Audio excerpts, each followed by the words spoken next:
Hi there, I'm Richard Hill, the host of eCommerce One, and welcome to episode 188.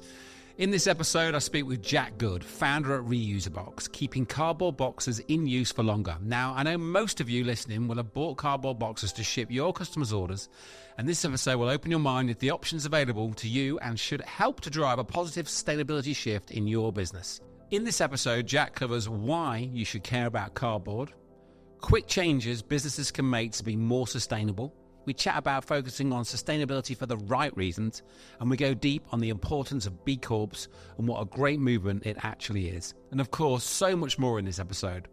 So if you enjoyed this episode, hit the subscribe or follow button wherever you are listening to this podcast, so you're always the first to know when a new episode is released. Now, let's head over to this fantastic episode. Welcome to the show, Jack. How you doing? Good, yes. Great stuff. Well, I think the first thing to do will be to ask you to introduce yourself to our listeners and how you got into the world of cardboard boxes. Okay, so I'm Jack. I'm the accidental founder of Reusabox. So about 12 years ago, we noticed by accident that businesses throw away millions and millions of cardboard boxes every day. And we set up the first company that's designed to keep cardboard boxes in use for longer. So we collect used boxes and we redistribute them. And we're doing that simply because it's better for the planet. So I would imagine that every single listener, pretty much, that's an extreme stat, because 100% is probably pushing it, but 99% of the people that are listening to this podcast work in a business that buy cardboard boxes. So I would say we've got quite an active audience here that will... cardboard boxes, at least, will resonate with everybody. I remember the time when I had an e-com store for about 15 years. Okay. And I remember the various pallets of packaging and boxes and wrap that used to arrive back then. But I'm assuming things have changed, and the options now that are available to different businesses in terms of where they buy their cardboard from, the different types of cardboard, has probably changed somewhat in the last 15 years ago when I did it. But we'll get into that. So, why should our listeners and people in general care about cardboard? Yeah, well, I don't know about cardboard specifically because, Reusabox, like I said, we're different to all the other companies. So we're the only company that's trying to educate businesses that we need to be keeping our cardboard boxes in use for longer. And I suppose there's a bit of a misconception around cardboard. Of the last sort of 10, 15 years, plastic's been demonized, and maybe for good reason, right? But paper's been seen as this kind of really eco-friendly, sustainable packaging solution. And we're not here to bash the paper industry, because the truth is being alive is bad for the planet. But people often forget that paper or cardboard to make and to recycle has a huge environmental impact, has a huge footprint. So, you often forget you have to cut down trees to make paper, for starters. Yeah, in fact, to put it into perspective, if you want to guess, Richard, how many trees do you think we cut down last year to make cardboard boxes? 300 million. Good guess. I thought I read that stat, but that's probably not quite right. Yeah, no, well, it's 3 billion with a B. So last year we cut down just over 3 billion trees to make single-use boxes. And the reason that's an important... In 1 year? In 1 year, yeah. And the reason that's an important stat is that despite talk of different technology to draw carbon out of the atmosphere, trees and, nature is still really the most effective method we have. So if we're cutting down all these trees to make boxes that are used once before being thrown away, it's a bit counterproductive, shall we say. In fact, since humans have been around, messing around with the planet, we've cut down more than 3 trillion trees with a T. So that's why it's important for people to understand that it's important for people to understand that there is an impact to cardboard boxes and there can be something better. And people they're often surprised as well when we tell them that when you recycle paper, there's this idea that recycling is really good for the planet. And if we recycle our cardboard, we're doing our bit for the planet. And again, we're not saying recycling's bad, but again, it has a huge impact. You can only recycle the fibers in paper about 6 to 7 times before they become too stretched. And you have to add in more virgin material, from cutting down trees. And in fact, to manufacture 1 ton of recycled cardboard boxes you actually have to produce around 1.1 tons of carbon emissions. You have to cut down around 3 trees, and you have to generate around 16,000 kilowatt hours of energy. And our message at Reusabox is simply to reuse 1 ton of cardboard. You don't have to do any of that. And that's as simple as. So if you ever wondered what happens to all the millions and millions of boxes that get unpacked every day, they get some recycled, a lot of them get wasted. And at Reusabox, we're simply saying they could be reused. And the reason, that's probably why it's important, but the reason that people should listen, businesses, to people listening, is because if you can reuse boxes, you can save money as well. You know, so if you can reuse a box that's already out there, like for Reusabox, we're going to remove the manufacturing cost as well as the damage, and that's about 50% typically.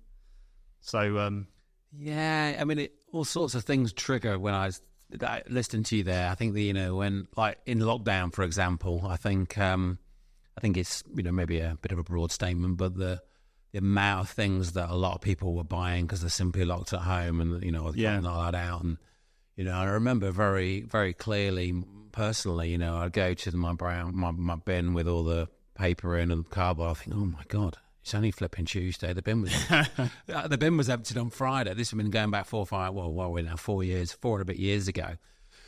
And I came back, when we came back to the office, I said to the team, I said, look, I've had a look on Amazon, and obviously other websites we bought off, but you can go to Amazon and you can click and look at a year and see how many orders that you've had. Yeah.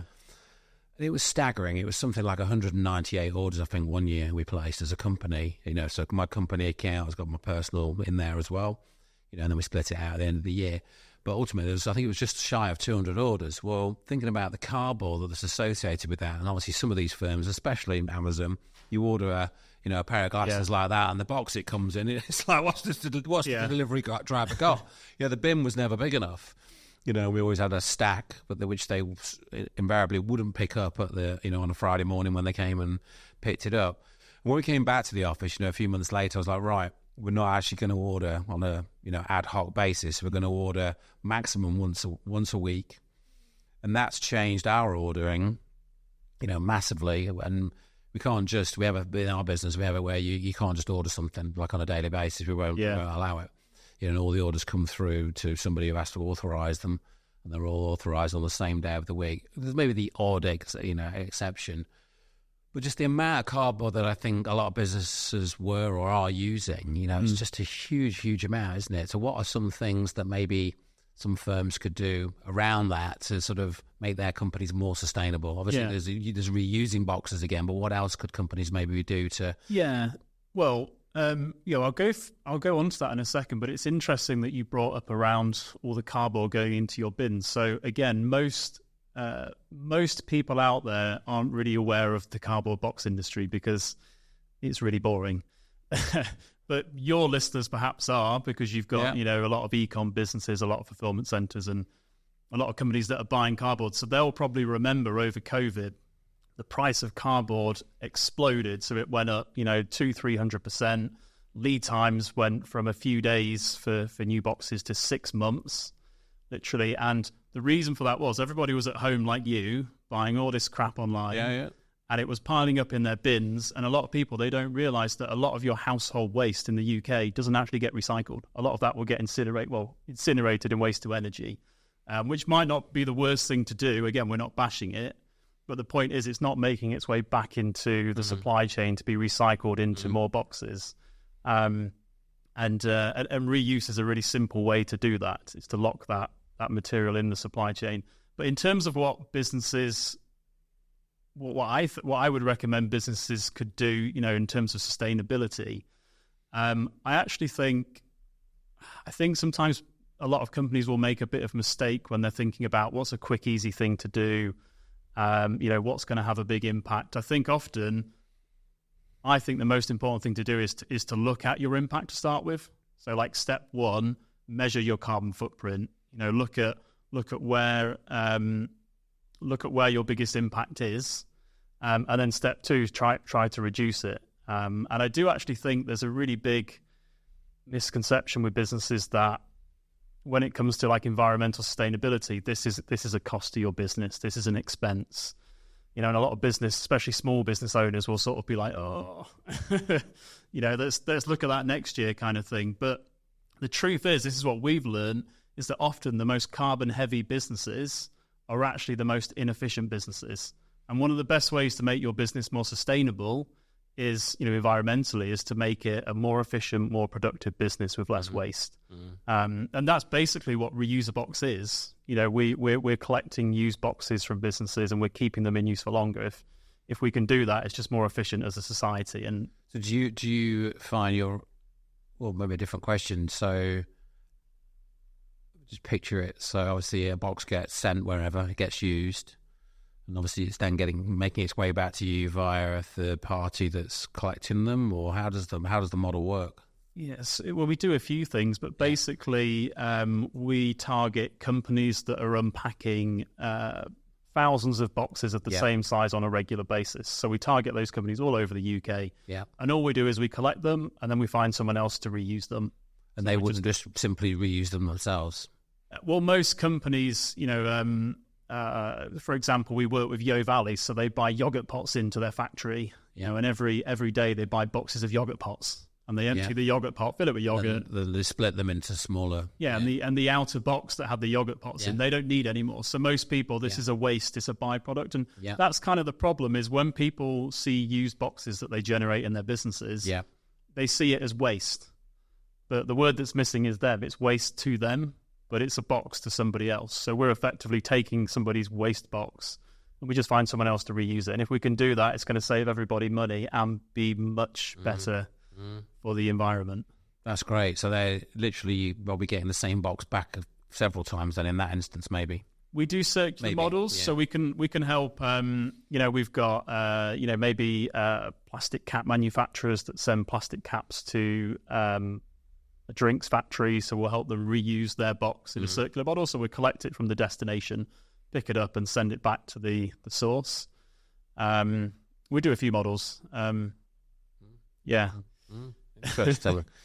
Yeah, I mean, I think it's going to resonate because I think like I said at the beginning, everyone listening really it has a store, has a warehouse. Ultimately, I'm pretty much buying cardboard boxes. Most of them will be the brown cardboard boxes. Like I say, I remember back in the day, and I think how many of our listeners right now are actually buying recycled boxes. I would imagine it's a staggeringly low percentage. Whereas in effect, they can obviously work with a company like yourself and contribute to a few less trees getting chopped down in a brutal sense. If it's 3 trillion, did you say?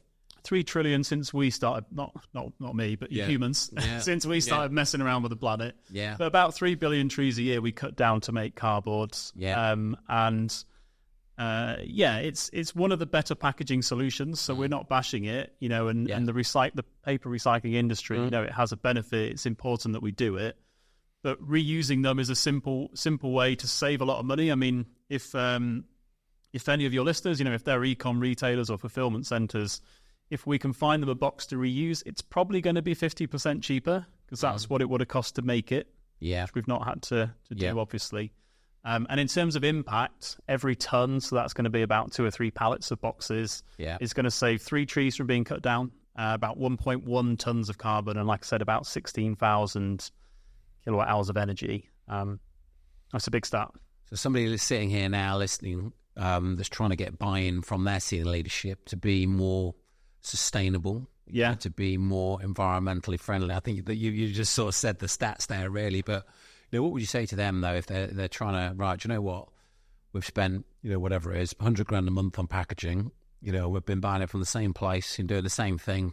Probably damaging whatever you want to call it for so many years. But they want to go to their management, get buy-in from them to sort of change that process. And also potentially change other things in the business. What would you say to them? Well, I guess there's a couple things going on there. I think principally, if you're in a business and you want the leadership to make decisions or you want them to change behaviors within the company, I think the way I was thinking about it is I've got like a weird thing I can remember my dad saying to me when I was little. He used to say, people are always interested in what's in it for them.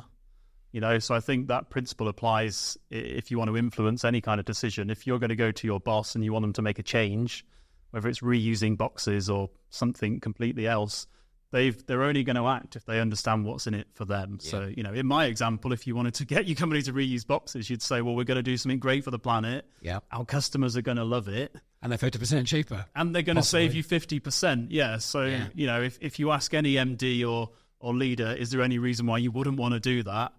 I don't know why they would say no. I mean, that's a very compelling argument, Jack. And I think, Eddie, leader, business owner, the person responsible for that packaging and developing the sustainability side of any business. It's an absolute no-brainer, is it? Why would they not do it? Exactly. And if they still won't do it, then maybe get a job somewhere else. Yeah, I'm thinking that too. So, sustainability, I think it's a word that gets banded around quite a lot. Mm-hmm. A lot of people sort of, we're doing this for sustainability, we're doing this for sustainability. Do you think now quite a lot of people are maybe not doing things for the right reason? They're just doing it as a tick box exercise to maybe get to say, yeah, we're doing this and we're doing that. Mm-hmm. What would you say to maybe some of those guys that are maybe, you see them on LinkedIn pushing out posts about we did this, when it's such and such a week, and they may be raving on about they've done this, but they don't really, maybe they don't really care, which is, a bit of an extreme statement. What would you say to sort of firms that are maybe doing it for the wrong reason? I don't know. Well, sustainability's it's a minefield, right? It's a real minefield, and I guess the problem is we know that consumers prefer the sustainable option and will pay more for the sustainable option every time. There's a lot of work that's been done on that. I think Walmart did a study just a few years ago, and consumers would rather pay a bit more for a low impact product. Yeah. And of course, there's not really a lot of legislation in place at the moment. So you've got lots of these kind of green claims, and some of them are very accurate and some of them aren't. And there's a lot of people profiteering out of it. So, so I think you have to be careful. I think there's different groups of people. There's people that want to reduce their company's environmental impact because they feel like it's a business plan. They feel like if we do this, our customers will like us and we'll sell more products.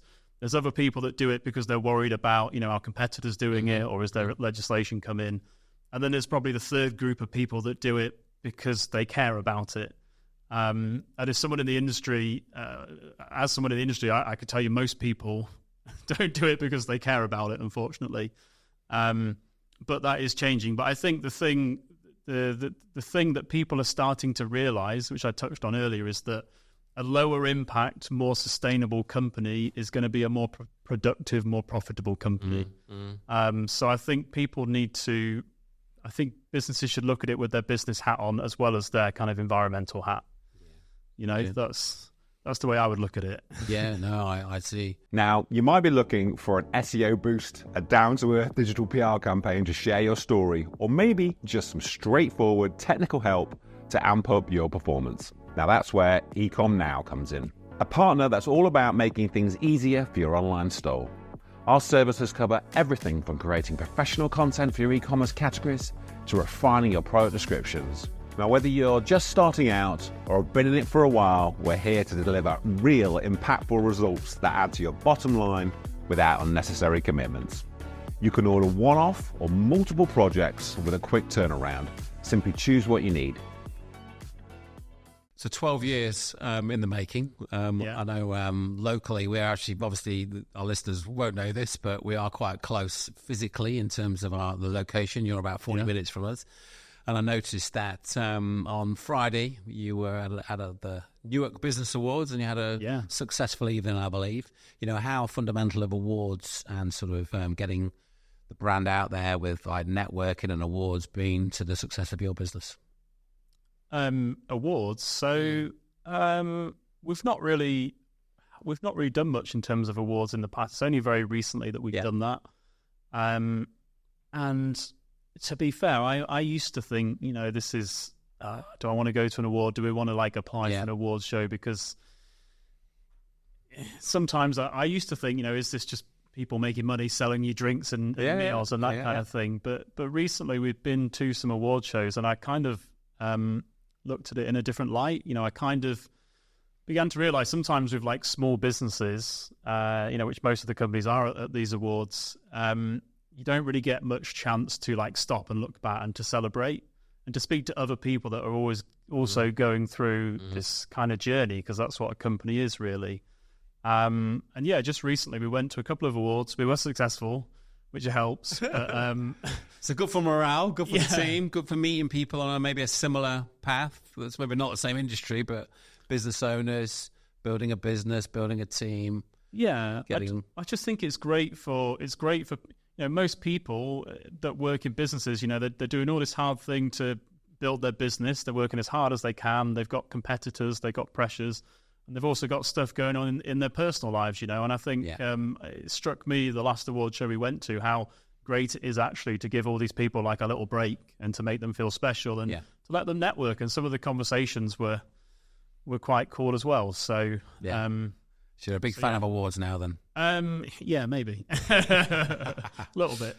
So obviously 12 years, it's a long time, especially in in e-commerce, in any business. And obviously, I've seen from, I've sort of your brand and company sort of I've been made aware of probably about 18 months ago. I know a couple of people that work with you or work for you. Now, over that 12-year journey, obviously you don't maybe set out on day one so we're going to have this, and to what you've got now, obviously a very successful business. Maybe step us through some of those key moments and key decisions that you've gone through in that 12-year journey that have maybe taken you from maybe a little plateau in the business. We're doing X amount, we've been doing X amount for a while. What are some of the key decisions or marketing strategies or things within the business or decisions that you've had to make that have really helped you to propel you, whether that's right, we decided to employ a certain person, run a certain marketing vertical strategy, anything specific that stands out, maybe where you hit a mark to get to that, to get from X to triple X, we're going to have to make some quite, big decisions. Yeah, well, I don't know how typical our experience of creating a company was. So I don't know how well it applies, but we didn't want to set up a company. When I was like 17, I definitely didn't want to sell cardboard boxes. Just nobody dreams You didn't about. have that conversation with your careers advisor at school, no? Funnily enough, no.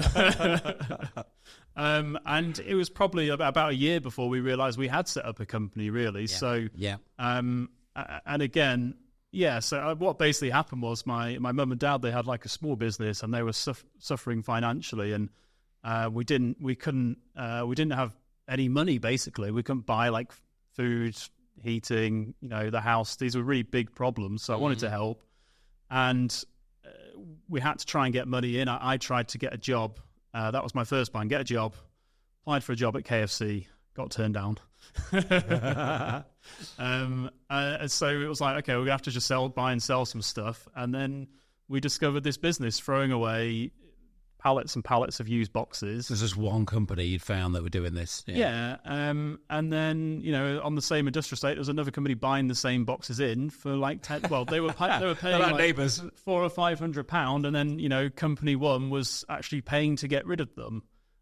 So we were able to do that, and then we thought it was probably a fluke. But then what we realised was, every company on the industrial estate was doing the same thing. Yeah. And it turns out, all businesses across the UK do this every day. They throw away cardboard boxes which they don't need to, which are perfectly reusable. Yeah. And we're able to sell them on. So I guess my point is we didn't have a business plan. We didn't intend to make a business. And also, because I was like 16, 17, I was working with my dad. It was really like me and him to start with. But there was no business nous there. So, sort of the first 5 or 6 years, we were just making mistake after mistake after mistake. And then eventually we ran out of mistakes. You've made them all. You'd learn a lot. So that's probably the thing I did, was I ran out of mistakes to make. but probably the thing that's helped us really is I got this nice idea I came up with recently. It was more around like hiring people, because we're hiring at the moment, we're growing. But the principle was, if we're hiring, can we make our company part of the success story that is their life? Yeah, so make our company part of the success story that is your life if you're going to work with us. And in exchange, obviously, that employee has to be part of the success story that is Reusabox. So I hit on that idea, I guess, just about 2 or 3 years ago. But that's had a really big impact, and it filters through to everything, like suppliers, customers. What's the problem that we're solving for them, and how can we be part of that success story for them? This company that wants to reduce their impact, they're doing this amazing initiative, and they're shouting about it, they're engaging with their customers about it and raising awareness. That's what they want to do as a company. How can we be part of that success story with Reusabox? And the same with suppliers, when there's companies that want to reduce their impact, looking at it through the lens of how can we be part of the success story that is what they want to do. So that's how you attract talent to the business as well. It's probably just the secret to doing something successfully in life, not just in business. It's adding value to people, isn't it, at the end of the day? But that's helped us attract good people. And I think also just having those kinds of conversations, people find much more engaging and much more potentially want to be part of something that inspires them. They're spending their time doing something that's having a positive impact. Yeah, and that's the funny thing as well, because we built this kind of purpose-driven company that does a very positive thing for society and for the environment. But again, complete fluke. We didn't mean to do that, Obviously, that's my life now, and I'm very invested in that and passionate about it. But it was a complete accident. But everyone I speak to that comes for a job, pretty much, if you keep asking them enough questions in the interview, what you get down to is they felt a lack of purpose in their current job. And that's why they're leaving. Of course, after a few years, I realized, as probably everyone listening probably knew before me, that you can only get so far when it's you. If you want to keep growing, you need people, and those people need to be able to. I think that's a brilliant point. Especially for everybody listening, but the business owners that are listening that are maybe having challenges with retention of people, which is a big issue in a lot of businesses, I think. And there's various reasons why I think that people stay with businesses, and there's an obvious one, or not obvious, but there's the money side, which everyone thinks is the only thing, but it's definitely not the only thing, is it? They want to be doing something where they're making a difference, they're being heard, their day-to-day is something they really enjoy, they're contributing to a bigger picture, they're aware of the bigger picture, they are heard, they can get involved.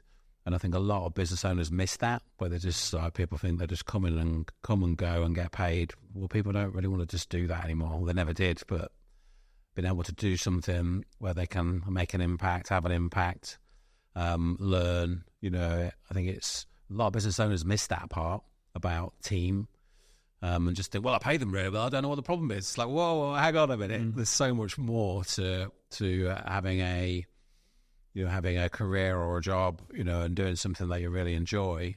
Yeah. Well, there have been studies done that have found, it's changing all the time now because of inflation, but there's a study a few years ago, and I think it was like, once people get up to about £70,000 a year salary in the UK, money actually doesn't matter. It doesn't matter at all. And the reason it's important for an employer or somebody that's just, trying to build a team, from my experience, is basically you're only one hire away from, completely changing the fortunes and the trajectory of your company, right? In the same way that, you're only one sale away from from that, but that's something I think we did quite well at Reusabox, by accident or by running out of mistakes. You made them all. There's some good things now. There's some good things now.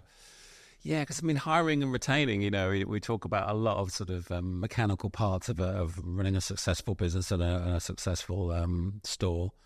But ultimately, you can't do that without people. That's you'll be a 1-man, 2-man, 5-man band forevermore. But we know very much what we're talking about is scaling, on the podcast, and the people piece, which I think a lot of people find the most difficult piece. Yeah. And obviously, it sounds like you've cracked it to a point. Anything else you would add on sort of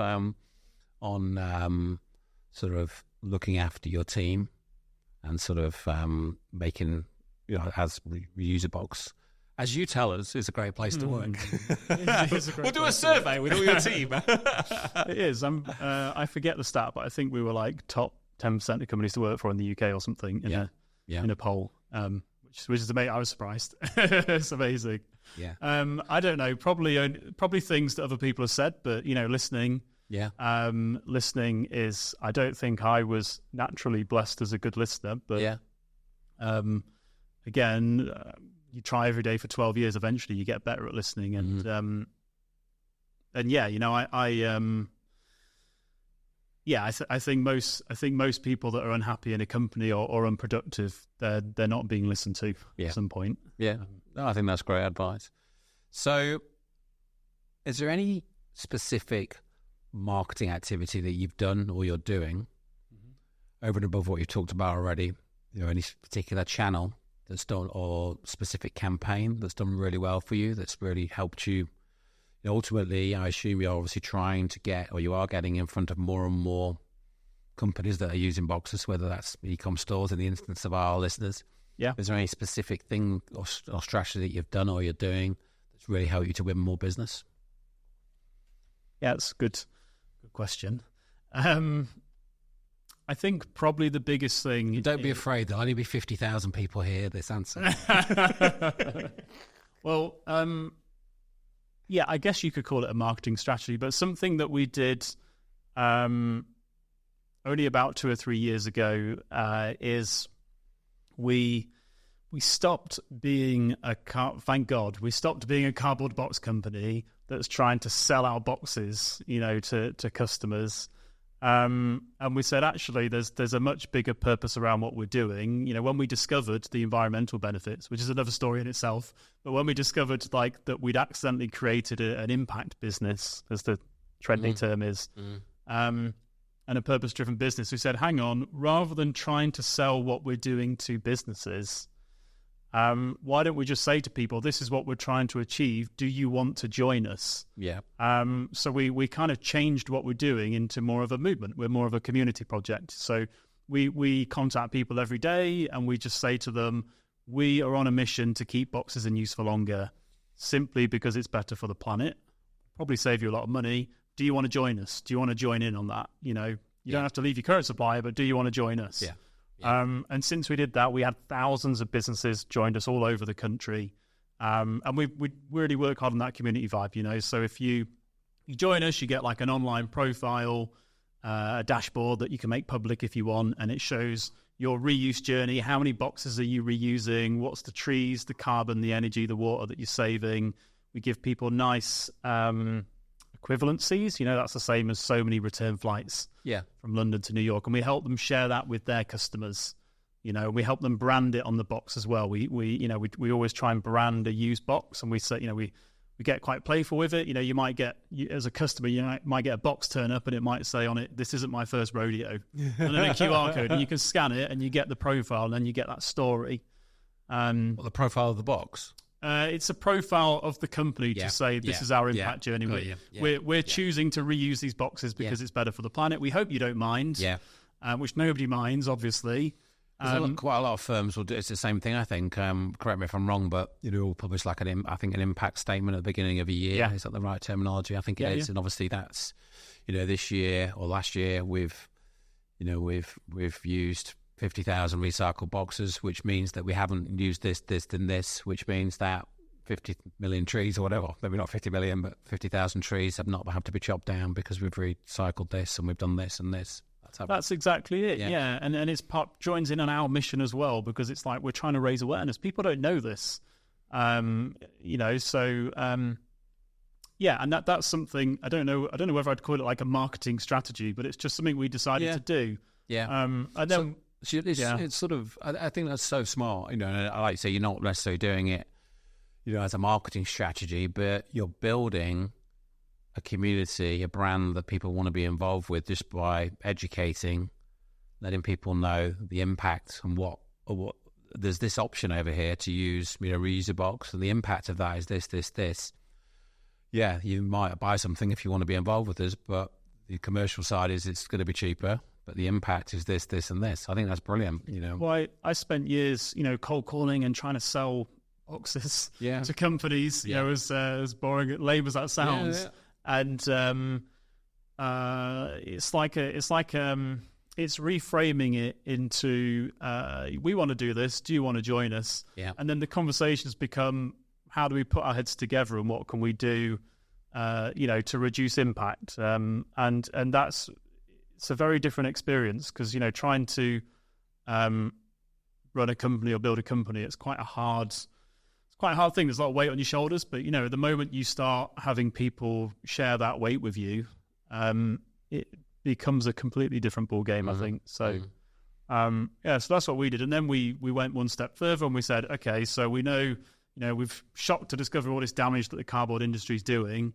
So let's try and do something about it more productive. So every time a box is reused through Reusabox, it's also funding like reforestation and climate action. So we're trying to actually fix the damage that's been done by the companies that came before us. Yeah. So I know that's another rabbit hole as well. That one. Yeah, because I think a lot of firms they'll sign up for the various services that are out there based on their, they'll replant or plant so many trees a month, won't they? And obviously offset. Sorry, yeah. So a lot of companies will offset and plant trees. What are your thoughts on that? Are there better things that companies can be doing, or? Yeah, well, again, my dad said this to me once. I always remember it. There's 2 pieces of good advice he gave me. Advice number 2 was, it's not always about, because I used to ring him and be like, oh, I've got this deal. What should I do? What do you think? And then he said to me, something like, there's not always a right and a wrong way to do things. Sometimes there's just different ways of doing it. We know that trees and natural trees and plants, they're one of the most effective ways we have of drawing carbon out of the atmosphere. Yeah. We know that that's a really big challenge of our time that falls, unfortunately, on the shoulders of businesses. And I think it's absolutely a great thing to do. But like anything, the more you dig, there's people that do it well, there's people that don't do it so well. Yeah. And there are other things businesses can do to reduce their impact as well. Yeah. Like reusing boxes. Yeah, I guess it is a bit of a minefield out there, isn't it, for people that are they're trying to, not so much a minefield, but you obviously want to do the right thing. So you might go to Google and search, right, I want to plant X amount of trees. You come across the firms that are maybe, ranking well or whatever to then pay a monthly subscription to plant however many trees, or every now and then sign up, an amount. But it's then what is behind that company, how much of your actual money you've spent is actually getting spent on planting trees. Yeah, a lot of people, there's little things like people don't realize that often, if you plant 1 million trees, like a lot of them, they don't make it. They die. That's just part of the process. Yeah. But no, I mean, we've funded or are funding a project with Eden Reforestation. Thought I forgot it. So we're funding a project with Eden Reforestation. So that's in Africa, and so we're planting 1 million trees of protected forest. But obviously, it's an environmental thing, and there's some great things happening there. You've got stories of riverbeds that had run dry, and now they're running with water again. Areas that were on the verge of ecosystem collapse that have been repaired. But when we started that project, one of the things that I was actually proudest of was the social impact around it. Yeah. That's something that often doesn't get talked about. So that particular project, they've got more than 10,000 people in full-time employment. And this is in some of the poorest areas of the world, I should probably add. Yeah. Because that's the areas that are worst affected by climate change. Yeah. And many of those people, they're the first ever in their family's history to ever have jobs, disposable income, education, access to healthcare. So I think there's a real unsung social impact to a lot of the reforestation projects that are going on. But But yeah, there are loads of things you can do to reduce your impact. That's only one small thing. Yeah. Okay, so B Corp. Yeah. People that are listening now that are thinking, right, I really want to get involved with B Corp, want to become a B Corp. What would you say to those people? How important is it to businesses to work towards becoming a B Corp? Well, I think if you're a business listening, I can't say, I don't know what's the most important thing to you, so I probably couldn't comment on that. But our experience of becoming a B Corp really was stuck in this minefield of sustainability, wanting to, because we realized we had an impact business, so we wanted to work out, okay, how do we build a truly sustainable company that does a good thing? And obviously, the more you look, the more of a headache you get, and the more worrying it is. And the reason we got into B Corp is because we discovered that they give you a free framework. There's a thing called the B Lab, and it's a free framework. It's very, very detailed, and basically step by step, it's telling you how to the sorts of things you need to be doing to build a better company. It's not just environmental; it's like social as well. Yeah. And the idea is how can we build a movement of businesses that are pro-profit but have a positive impact on people and planet. And I think that's what the greatest businesses have always done. They've looked after their people, they've looked after society, they've solved real problems.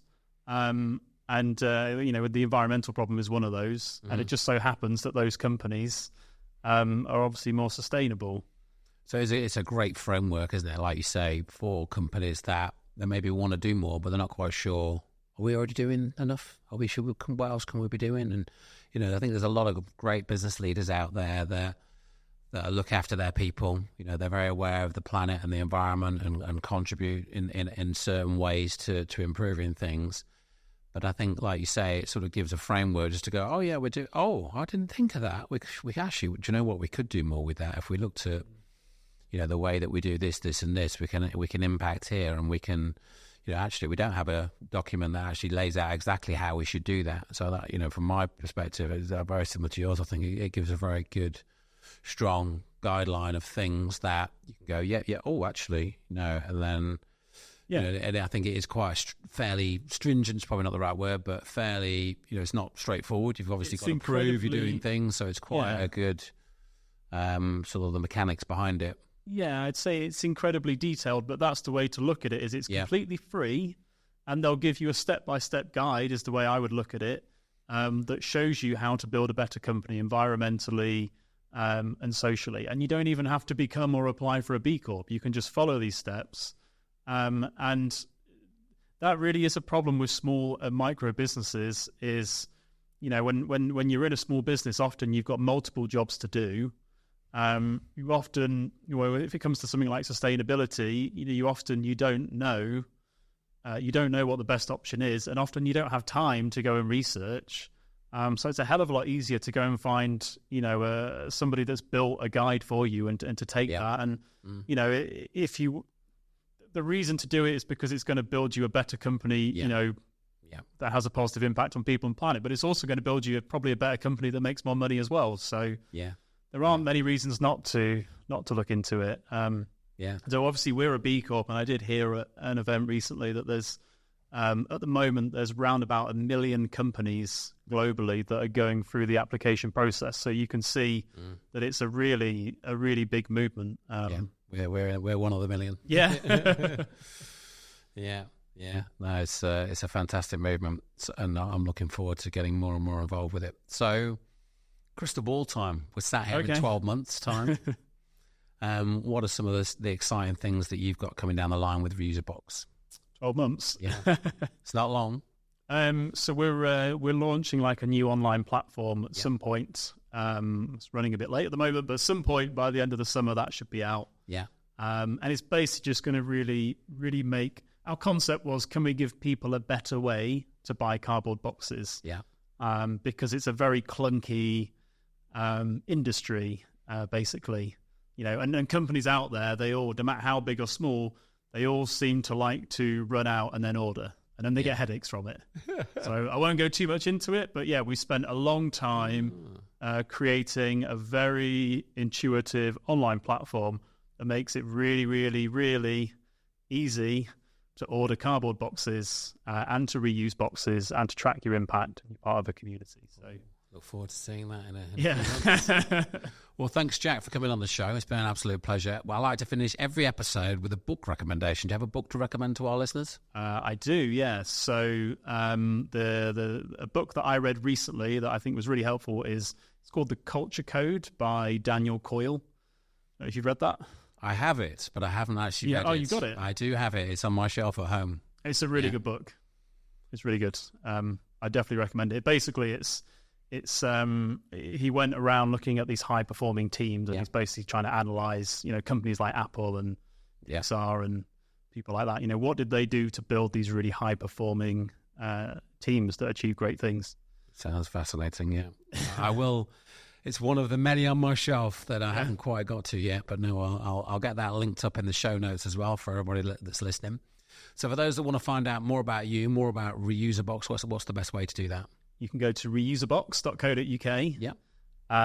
And we also have a podcast if you're a while, so you can listen to that. And that's designed to really help educate businesses around, how can I make my business more sustainable?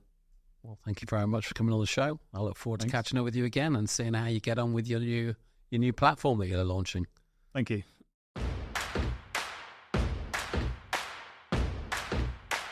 If you enjoyed this episode, hit the subscribe or follow button wherever you are listening to this podcast. So you're always the first to know when a new episode is released. Have a fantastic day, and I'll see you on the next one.